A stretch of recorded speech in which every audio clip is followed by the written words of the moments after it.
initially, as I remember, this boot was kind of embraced by the working classes, and we're talking about real working classes. We're talking about factory workers, policemen, postmen and things like that.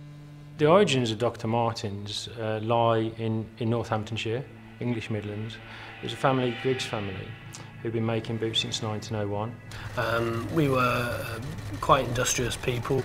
It so happened that my grandfather, whose name was Bill Griggs, he saw an advertisement in the Shoe and Leather News in the late 50s, advertising this revolutionary new process, which was known as Dr. Martens, or Dr. Martens as it was then. It was just after the war that Klaus Martens apparently was skiing in the Alps, and he had this terrible accident. He hurt his foot so badly that he ended up in hospital. And then that's when the brainwave hit him, I think, you know, like a light bulb on the head, really, of the idea of an air cushion sole.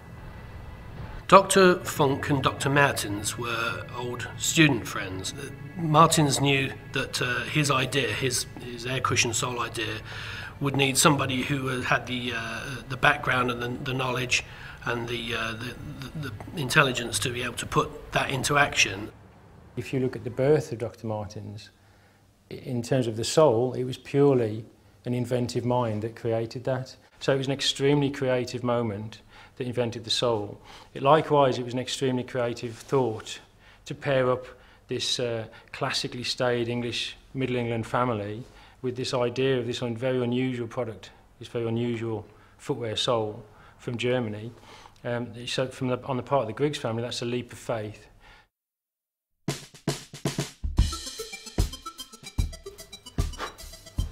I guess I got my first pair of Martens when I was a skinhead, believe it or not. And I've got to be clear here, we're talking about the fashion version, not the fascist version that would kind of rear its ugly head later.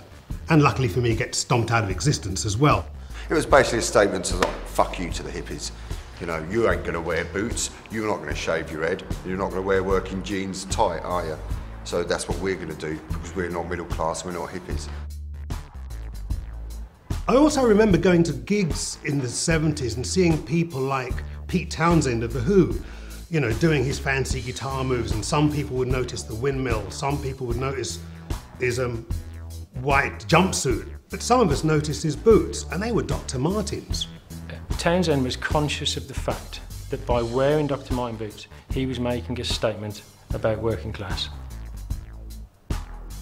My next door neighbour goes, right, when I got to 12, we've got to go and get you a pair of Dr. Martens, and I was really excited. And I was thinking, yeah, get my rites of passage. So we went out and bought a pair of Dr. Martens and went in and kicked in a metal grit bin. You know the grit bins that they put for the road? Kicked one in, and that was it. We weren't as unsociable as people would like to think we were. It wasn't like American History X and Romper Stomper. They're movies, everybody. If it's working class, it's right wing. What's that all about? So just as the skinheads kind of used the Martin boot to kind of rebel against the whole hippie movement, I think the punks picked up on the rebellious aspect and attitude of the boot, if you will, to kind of say, actually, we're rebelling against everything. We're rewriting the rules, and this is a cultural ground zero. And the only thing that we're taking with us is the Dr. Martens boot.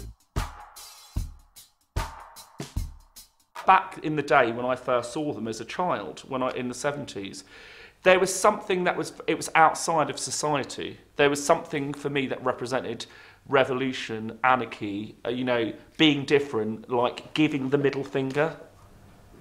If you don't conform in Britain, it's always a struggle, but I'm not going to change the way I am. But I just don't lick arses, basically. I just do it how I want to do it. I think a lot of it was the street attitude. I guess everyone just looked kind of cool when they wore it, a little bit badass.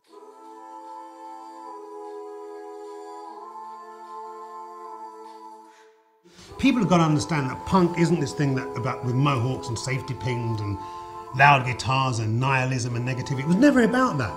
It was about empowerment, individuality and freedom.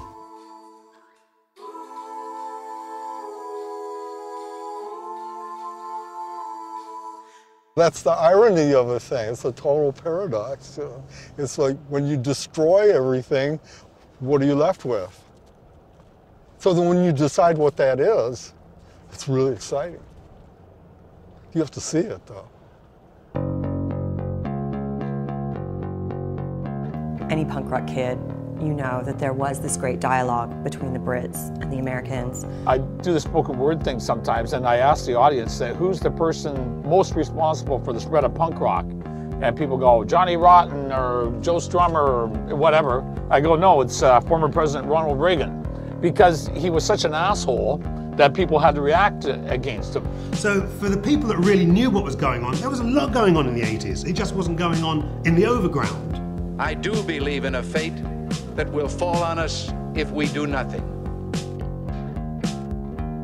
It's almost like those who know are the ones that are supposed to know, and the ones that don't will never get it anyway. What was happening in the 80s would manifest with the explosion of Nirvana. Nirvana didn't explode in a single moment. That had been building up over years and years and years. The linear journey of the boot is almost like the linear journey of technology. In other words, you know, you can go from the mods and the skinheads and the punks and the West Coast scene, and then in about the 90s it goes boom.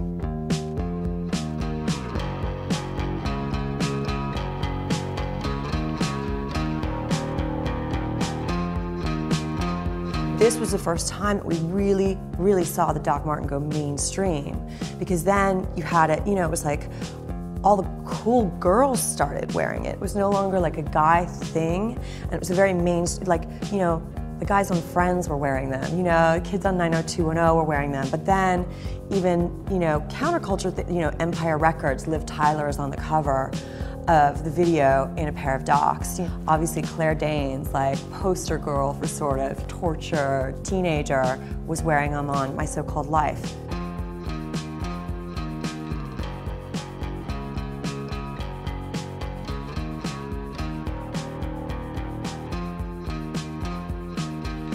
Dr. Martens is symbol of freedom.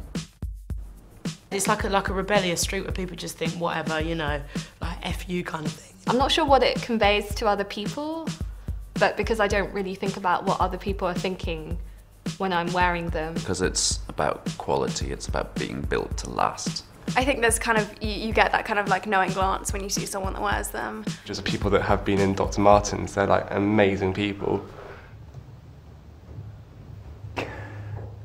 I think it's the spirit. There's no bullshit there, it's just quality. It just works.